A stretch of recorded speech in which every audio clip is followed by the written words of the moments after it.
2026 നിയമസഭാ തെരഞ്ഞെടുപ്പ് UDFനെ സംബന്ധിച്ച് വളരെ പ്രധാനപ്പെട്ട തെരഞ്ഞെടുപ്പ് തന്നെയാണ്. അതിന് തൊട്ടുമുമ്പ് നടക്കുന്ന തദ്ദേശ സ്വയംഭരണ തെരഞ്ഞെടുപ്പും അങ്ങനെ തന്നെയാണ്. എന്നാൽ ഈ നിയമസഭാ തെരഞ്ഞെടുപ്പിൽ UDFന്റെ ആത്മവിശ്വാസം വർദ്ധിപ്പിക്കുന്ന പല കാര്യങ്ങളും രണ്ടാം പിണറായി സർക്കാരിൻ്റെ സമയത്ത് ഉണ്ടായിട്ടുണ്ട്. ഭരണവിരുദ്ധ വികാരം മാത്രമല്ല, പല പ്രധാനപ്പെട്ട ഘടകങ്ങളും. 2026 UDF വിജയിക്കുകയും LDF പരാജയപ്പെടുകയും ചെയ്യുകയാണ് എങ്കിൽ എങ്ങനെയായിരിക്കും LDF പരാജയപ്പെടുക? അങ്ങനെ പരാജയപ്പെടുന്ന LDF നേരിടുന്ന ഏറ്റവും പ്രധാനപ്പെട്ട വിഷയങ്ങൾ ഏതൊക്കെ എന്നുള്ളത് ചർച്ച ചെയ്യപ്പെടുമ്പോൾ അതിൽ ഏറ്റവും മുൻനിരയിൽ നിൽക്കുന്ന 5 കാര്യങ്ങൾ നമുക്ക് ചർച്ച ചെയ്യാം. ആദ്യമായി ഭരണ തളർച്ചയും ഭരണവിരുദ്ധ വികാരവുമാണ് പ്രധാനം. സർക്കാരിനെതിരായുള്ള ഒരു ഭരണവിരുദ്ധ വികാരം കേരളത്തിൽ ഉണ്ട് എന്നുള്ളത് പരമമായ ഒരു സത്യം തന്നെയാണ്. സാധാരണക്കാര് ഈ പാർട്ടിയെ ഹൃദയത്തിലേക്ക് ഏറ്റെടുത്തിരുന്നുവെങ്കിൽ, കിറ്റ് നൽകിയ പാർട്ടിക്ക് വോട്ട് നൽകിയിരുന്നുവെങ്കിൽ ഇത്തവണ അത് അങ്ങനെ തന്നെ ഉണ്ടാകാൻ സാധ്യത കുറവാണ്. ഭരണവിരുദ്ധ വികാരം അങ്ങ് കാസർഗോഡ് മുതൽ തിരുവനന്തപുരം വരെയുള്ള മുഴുവൻ ജില്ലകളിലും അലയടിക്കുന്നുണ്ട് എന്നുള്ള പരമാർത്ഥം പാർട്ടിക്കുള്ളിലെ പലരും ഉയർത്തിക്കാട്ടുന്നുമുണ്ട്. നിരവധി ഭരണ വെല്ലുവിളികൾ ഉണ്ടായിട്ടുണ്ട്. അതിൽ മുഖ്യമന്ത്രിയായ പിണറായി വിജയനെതിരെയും അദ്ദേഹത്തിൻ്റെ പ്രൈവറ്റ് സെക്രട്ടറിക്കെതിരെയും അദ്ദേഹത്തിൻ്റെ ഓഫീസിനെതിരെയും എന്തിനേറെ മുഖ്യമന്ത്രി പിണറായി വിജയൻ്റെ മകൾ വീണ വിജയനെതിരെ പോലുമുള്ള കടുത്ത ആരോപണങ്ങളിൽ വ്യക്തമായ മറുപടി നൽകാൻ കഴിയാത്ത തരത്തിലേക്ക് പഞ്ചപുച്ഛമടക്കി നിൽക്കുന്ന ഒരു സമയമുണ്ടാകുന്നു ഇടതുപക്ഷത്തിന്. മറ്റ് പാർട്ടിയുടെ മുഖ്യമന്ത്രിയായിരുന്നു കേരളം ഭരിക്കുന്നതെങ്കിൽ ഇടതുപക്ഷം ഈ സംസ്ഥാനത്തെ ചുട്ടുകരിക്കുന്ന തരത്തിലേക്കുള്ള സമര പോരാട്ടങ്ങളുമായി രംഗത്തെത്തി ആ മുഖ്യമന്ത്രിയെ രാജിവെപ്പിക്കുവാൻ വേണ്ടിയുള്ള എല്ലാ മുന്നൊരുക്കങ്ങളും നടത്തുന്ന ഒരു സ്ഥിതിവിശേഷം ഉണ്ടായേനെ പിണറായി അല്ല കേരളത്തിന്റെ മുഖ്യമന്ത്രിയെങ്കിൽ. മറ്റൊന്ന്, ചില മന്ത്രിമാർക്കെതിരെയുള്ള രൂക്ഷമായ വിമർശനങ്ങളാണ്. അതിൽ ആഭ്യന്തരം ഉൾപ്പെടും. പോലീസിനെതിരായുള്ള വിമർശനങ്ങൾ, ADGP MR അജിത്കുമാറിനെതിരായുള്ള വിമർശനത്തിൽ മുഖ്യമന്ത്രി പിണറായി വിജയൻ നിശബ്ദത പാലിക്കുന്നത്, അദ്ദേഹത്തെ തള്ളിയും കൊണ്ടുമൊക്കെ ആളുകളുടെ കണ്ണിൽ പൊടിയിടുന്നു എന്ന തരത്തിലുള്ള വിമർശനം, അങ്ങനെ ആഭ്യന്തരമന്ത്രിയായ മുഖ്യമന്ത്രി കൂടിയായ പിണറായി വിജയനെതിരെയും ആ വിഭാഗത്തിനെതിരെയുമുള്ള വിമർശനങ്ങൾ. മറ്റൊന്ന് ധനകാര്യ വകുപ്പാണ്. വേണ്ടയിടത്ത് കൃത്യമായ രീതിയിൽ ധനം കൈകാര്യം ചെയ്യാൻ കഴിയാത്തൊരു ധനകാര്യ വകുപ്പ് മന്ത്രിയാണ് കേരളത്തിനുള്ളത് എന്ന് പ്രതിപക്ഷം ആഞ്ഞടിക്കുമ്പോൾ കേരളീയവും നവകേരള സദസ്സും 4ാം വാർഷികവും ആഘോഷിക്കാൻ കോടികൾ ചെലവഴിക്കുന്ന സർക്കാരിനെ സംബന്ധിച്ച് സാധാരണക്കാരന്റെ ദുരിതങ്ങളിൽ സാമ്പത്തികപരമായി സഹായിക്കാൻ കഴിയാത്ത തരത്തിലേക്ക് അതപ്പതിച്ച് പോവുകയാണ് ധനകാര്യ വകുപ്പ് എന്നൊരു വിമർശനം പ്രതിപക്ഷം ഉന്നയിക്കുമ്പോൾ ആ ആരോപണങ്ങൾക്ക് കൃത്യമായ മറുപടികൾ നൽകുവാൻ സർക്കാരിന് സാധിക്കുന്നില്ല എന്ന് തന്നെ പറയേണ്ടതായി വരും. മറ്റൊന്ന് ആരോഗ്യവകുപ്പാണ്. KK ശൈലജ എന്ന ഇടതുപക്ഷത്തെ ഏറ്റവും പ്രധാനപ്പെട്ട രാഷ്ട്രീയ നേതാവ് കൈകാര്യം ചെയ്ത ആരോഗ്യവകുപ്പിനെ അവസാന നിമിഷം PP കിറ്റ് വിവാദങ്ങളൊക്കെ ഉയർന്നിരുന്നെങ്കിൽ പോലും KK ശൈലജയ്ക്ക് ഉണ്ടായിരുന്ന ജനപിന്തുണ ആ ആരോഗ്യവകുപ്പ് കൃത്യമായി കൈകാര്യം ചെയ്തതിലൂടെ ഉണ്ടായതാണ്. എന്നാൽ അത് പിന്നീട് വീണ വിജയനിലേക്ക് എത്തുമ്പോൾ അത് കൃത്യമായി മുൻപോട്ട് പോകുവാൻ കഴിയാത്ത തരത്തിലേക്ക് വലിയ വിമർശനങ്ങൾ ഉണ്ടാകുന്നു. ആ വിമർശനങ്ങൾക്ക് വ്യക്തമായ മറുപടി പറയാൻ കഴിയാതെ നിസ്സംഗതയിൽ നിൽക്കുകയാണ് മന്ത്രി. മറ്റൊന്ന് വനം വകുപ്പാണ്. ജനങ്ങളുടെ ജീവൻ വെച്ച് പന്താടുന്ന ഒരു വിഭാഗമായി വനം വകുപ്പ് മാറുന്നു. കാട്ടാന, പുലി, കടുവ, അങ്ങനെ വന്യമൃഗങ്ങൾ ജനങ്ങൾ ജീവിക്കുന്ന ഗ്രാമങ്ങളിലേക്ക് ഇറങ്ങി വരുന്നു. സ്വസ്ഥമായി ജീവിതം നയിക്കുവാൻ കഴിയാതെ മലയോര മേഖലയിലുള്ളവരും വനത്തോട് ചേർന്നുള്ള ഇടങ്ങളിൽ ജീവിക്കുന്നവരും ജനങ്ങൾക്ക് വലിയ ദുരിതങ്ങളും അനുഭവപ്പെടുന്നു. ഈ വിഭാഗങ്ങൾക്കെല്ലാം എതിരെയുള്ള വിമർശനം സർക്കാരിനെ ബാധിക്കുന്നുണ്ട്.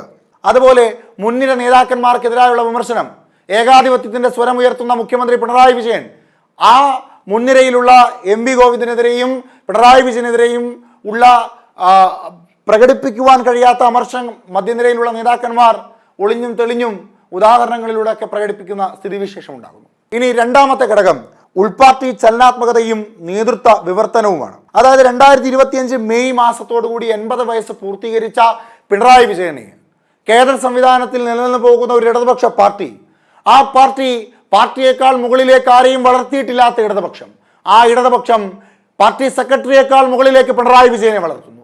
പോളിറ്റ് ബ്യൂറോ ജനറൽ സെക്രട്ടറിയായ MA ബേബിയേക്കാൾ മുകളിലേക്ക് ഒരു വലിയ കൈ പിണറായി വിജയൻ ഉണ്ടാകുന്നു. അങ്ങനെ ഉണ്ടാകുമ്പോൾ അത് ഇടതുപക്ഷത്തിന്റെ മുഖമല്ല, അത് ഇടതുപക്ഷത്തിന്റെ സ്വരമല്ല എന്ന് പാർട്ടിക്കുള്ളിലെ നേതാക്കന്മാർ ഹൃദയത്തിൽ മുഴക്കി പറയുമ്പോഴും പുറത്തണികൾ അത് ഉറക്കെ പറയുമ്പോഴും അത് കേട്ടില്ല എന്ന് നടിക്കുന്ന തരത്തിലേക്കുള്ള ഒരു അധപ്പതനത്തിലേക്ക് ഇടതുപക്ഷം ചൂഴ്ന്നു പോകുമ്പോൾ ആ ചൂഴ്ന്നുപോക്കൽ, ആ തലകുനിച്ചു നിൽക്കുന്ന നിൽപ്പ്, അത് സ്വാഭാവികമായും വോട്ടർമാർക്കിടയിൽ ചലനങ്ങൾ ഉണ്ടാക്കുകയും അവർ വോട്ടിൽ നിന്ന് വ്യതിചലിച്ച് ചിന്തിക്കുവാൻ തീരുമാനിക്കുകയും ചെയ്യുകയാണ് എങ്കിൽ 2026 നിയമസഭാ തെരഞ്ഞെടുപ്പിൽ ഒരു വലിയ മാറ്റമുണ്ടാകും. അത് ഇടതുപക്ഷത്തിന്റെ ഹൃദയത്തിലേക്ക് അടിക്കുന്ന ഒരു വലിയ ആഘാതമായി മാറുമെന്ന് തന്നെ കണക്കാക്കേണ്ടതായിട്ടുണ്ട്. ഇത്തരത്തിൽ പാർട്ടിയുടെ നയങ്ങളോടുള്ള വിശ്വാസ്യത വോട്ടർമാർക്ക് നഷ്ടപ്പെടുന്നു. പാർട്ടി സെക്രട്ടേറിയറ്റ് ഉദ്ഘാടനം ചെയ്യാൻ വരുമ്പോൾ AKG സെന്ററിന്റെ പുതിയ കെട്ടിടം ഉദ്ഘാടനം ചെയ്യാൻ വരുമ്പോൾ ഒരു സാധാരണ നേതാവിനെ പോലെ ഈ രാജ്യത്തെ ദേശീയ general secretary, politburo general secretary MA Baby ഒതുങ്ങിയിരിക്കുമ്പോൾ കേരളത്തിന്റെ മുഖ്യമന്ത്രിയായ പിണറായി വിജയൻ ഉദ്ഘാടനം ചെയ്യുന്നു. ഒരു സർക്കാർ പരിപാടിയാണെങ്കിൽ സ്വാഭാവികമായും അദ്ദേഹത്തിന് ഉദ്ഘാടനം ചെയ്യാം. പക്ഷേ ഇത് പാർട്ടി പരിപാടിയാണ്. അവിടെയും പാർട്ടിയാണ് തീരുമാനമെടുക്കുന്നതെന്ന് പറഞ്ഞാൽ അവിടെ മറിച്ചൊരു ഉത്തരമില്ല. എന്നിരുന്നാൽ പോലും അങ്ങനെയല്ല കഴിഞ്ഞ കാലങ്ങളിൽ പാർട്ടി എടുത്തിരുന്ന തീരുമാനങ്ങൾ, അങ്ങനെയല്ല കഴിഞ്ഞ കാലങ്ങളിൽ പാർട്ടിയുടെ നിലപാടുകൾ. ആ നിലപാടുകൾ പിണറായി വിജയന് വേണ്ടി വളച്ചൊടിക്കുന്നു, പിണറായി വിജയന് വേണ്ടി തേച്ചു മാച്ച് കളയുന്ന രീതി കേരളത്തിൽ ഉണ്ടാകുന്നു എന്നൊരു വിമർശനം ഉയരുമ്പോൾ അത് അണികൾക്കിടയിൽ വലിയ പ്രശ്നങ്ങൾ ഉണ്ടാക്കും. ഇനി പരമ്പരാഗത പിന്തുണയുടെ ശോഷണം, അതായത് ഇടതുപക്ഷത്തിന് കാലങ്ങളായി ലഭിച്ചുകൊണ്ടിരുന്ന ചില വോട്ടുകൾ ഉണ്ടായിരുന്നു. SC സമുദായത്തിൽപ്പെട്ടവരുടെ വോട്ടുകൾ, ക്രൈസ്തവ വോട്ടുകൾ, അതുപോലെ തന്നെ SNDP സമുദായത്തിൽപ്പെട്ടവരുടെ വോട്ടുകൾ. എന്നാൽ ഇതിലെല്ലാം വലിയ വിള്ളൽ ഉണ്ടായിട്ടുണ്ട് ഇപ്പോൾ എന്നുള്ളതാണ് മനസ്സിലാക്കുവാൻ സാധിക്കുന്നത്. ഈഴവ സമുദായത്തിലെ ഒരു വലിയ ബഹുഭൂരിപക്ഷം BJPയിലേക്ക് ചായുന്നു. SC സമുദായത്തിൽപ്പെട്ടവർക്ക് പെൻഷൻ പോലെയുള്ളവ നൽകാൻ സാധിക്കാതെ വരുമ്പോൾ സാധാരണക്കാർ ഇടതുപക്ഷത്തിൽ നിന്ന് അകന്നു പോകുന്നു. SC വോട്ടുകൾ കൃത്യമായി വോട്ട് ബാങ്കിലേക്ക് ഇടാൻ ഇടതുപക്ഷത്തിന് സാധിക്കുന്നില്ല. സമീപകാലത്തെ തെരഞ്ഞെടുപ്പിന്റെ വോട്ട് ശതമാനം പരിശോധിക്കുമ്പോൾ മനസ്സിലാക്കുവാൻ സാധിക്കുന്നത് അതാണ്. SNDP വോട്ടുകൾ തിരിച്ചുപിടിക്കുവാൻ വേണ്ടിയുള്ള എല്ലാ തയ്യാറെടുപ്പുകളും ഇടതുപക്ഷത്തിന്റെ ഭാഗത്തുനിന്ന് ഉണ്ടാകണമെന്ന ഒരു പാർട്ടി യോഗം വിളിച്ചു പറയേണ്ട തരത്തിലേക്കുള്ള ഒരു അധപ്പതനത്തിലേക്ക് ഇടതുപക്ഷം പോകുന്നു. അത് നികത്തി മുൻപോട്ട് പോകാൻ സാധിച്ചില്ലെങ്കിൽ 2026 നിയമസഭാ തെരഞ്ഞെടുപ്പിൽ ഇടതുപക്ഷം പരാജയപ്പെട്ടാൽ ആ പരാജയപ്പെട്ടതിന്റെ പ്രധാന കാരണത്തിൽ ഒന്നായി ഈ സാമുദായിക വോട്ട് ഇടതുപക്ഷത്തിൽ നിന്ന് ഒഴുകിപ്പോകുന്നതായി മാറും. ഇനി ഇടതുപക്ഷത്തിൽ നിന്ന് മാറുന്ന വോട്ടുകളെല്ലാം BJPയിലേക്കാണ് ഒഴുകിച്ചേരുന്നത്. SNDPയുടെ വലിയ ഭൂരിപക്ഷ വോട്ടുകൾ BJPയിലേക്ക് പോകുന്നു, ക്രൈസ്തവ വോട്ടുകൾ BJPയിലേക്ക് പോകുന്നു. അതൊക്കെ മുൻകൂട്ടി കണ്ട് പ്രവർത്തിക്കേണ്ട സമയം അതിക്രമിക്കുന്നു എന്നുള്ളതാണ് മറ്റൊരു പ്രധാനപ്പെട്ട കാര്യം. ഇനി BJPയുടെ കടന്നുവരവ്, 20% വോട്ട് വർധനയോടുകൂടി BJP 2024 ലോക്സഭാ തെരഞ്ഞെടുപ്പിൽ കരുത്ത് തെളിയിക്കുമ്പോൾ 9 നിയമസഭാ മണ്ഡലങ്ങളിൽ ലോക്സഭാ തെരഞ്ഞെടുപ്പിൽ 1-ാം സ്ഥാനത്ത് BJP എത്തുമ്പോൾ 11 2-ാം സ്ഥാനത്തെത്തുമ്പോൾ ഈഴവ നായർ ക്രൈസ്തവ വോട്ടുകളിൽ വലിയ സ്വാധീനം ചെലുത്തുവാൻ BJPക്ക് സാധിക്കുമ്പോൾ ഇവിടെയെല്ലാം ഇടതുപക്ഷത്തിനും കൂടി അതൊരു വെല്ലുവിളിയായി മാറുകയാണ്.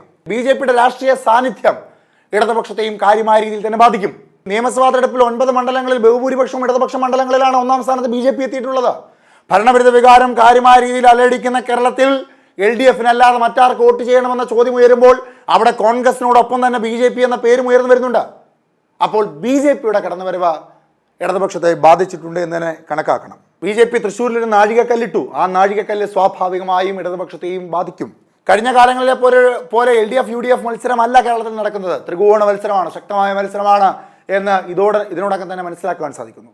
അടുത്തത് നിരന്തരമായി ചർച്ചയാകുന്ന ധൂർത്ത്, അതായത് കേരളീയം പോലെയുള്ള പരിപാടിയിൽ, നവകേരള സദസ് പോലെയുള്ള പരിപാടികൾക്ക് കോടികളും ലക്ഷങ്ങളും ചെലവഴിക്കുവാനുള്ള സംസ്ഥാന സർക്കാരിന് എന്തുകൊണ്ട് സാധാരണക്കാരന്റെ പെൻഷൻ, സാധാരണക്കാരന് കൊടുക്കാനുള്ള കുടിശ്ശിക, ആശാ വർക്കർമാരുടെ ഓണറേറിയ വർധനവ്, ആശാ വർക്കർമാരുടെ ശമ്പള വർധനവ്, അതുപോലെ തന്നെ അംഗനവാടി ടീച്ചർമാരുടെ, അംഗനവാടി തൊഴിലാളികളുടെ ശമ്പള വർധനവ്, ഇതിലൊന്നും ഒരു നിലപാട് സ്വീകരിക്കാൻ കഴിയാതെ ദിവസങ്ങളോളം ആശാ വർക്കർമാരെ സെക്രട്ടറിയേറ്റിന് മുമ്പിൽ സമരപ്പന്തലിൽ ഇരുത്തുന്ന ഗതികേടിലേക്ക് സർക്കാർ മാറുമ്പോൾ ആശാ വർക്കർമാർ കാസർഗോഡ് മുതൽ തിരുവനന്തപുരം വരെ ഇനി സമരം നടത്തുവാൻ പോകുമ്പോൾ, തെരുവോരങ്ങളിൽ അന്തിയുറങ്ങുവാൻ പോകുമ്പോൾ കേരളത്തിനെ ആര് ഭരിക്കണമെന്ന തീരുമാനമെടുക്കുന്ന ബഹുഭൂരിപക്ഷം വരുന്ന സ്ത്രീ വോട്ടർമാർക്കിടയിൽ അത് വലിയ സ്വാധീനമുണ്ടാക്കുകയും അവർ ഇടതുപക്ഷത്തിലേക്ക് വോട്ട് ചെയ്യാതിരിക്കുകയും ചെയ്താൽ വലിയ പരാജയത്തിലേക്ക് ഇടതുപക്ഷം കൂപ്പുകുത്തും.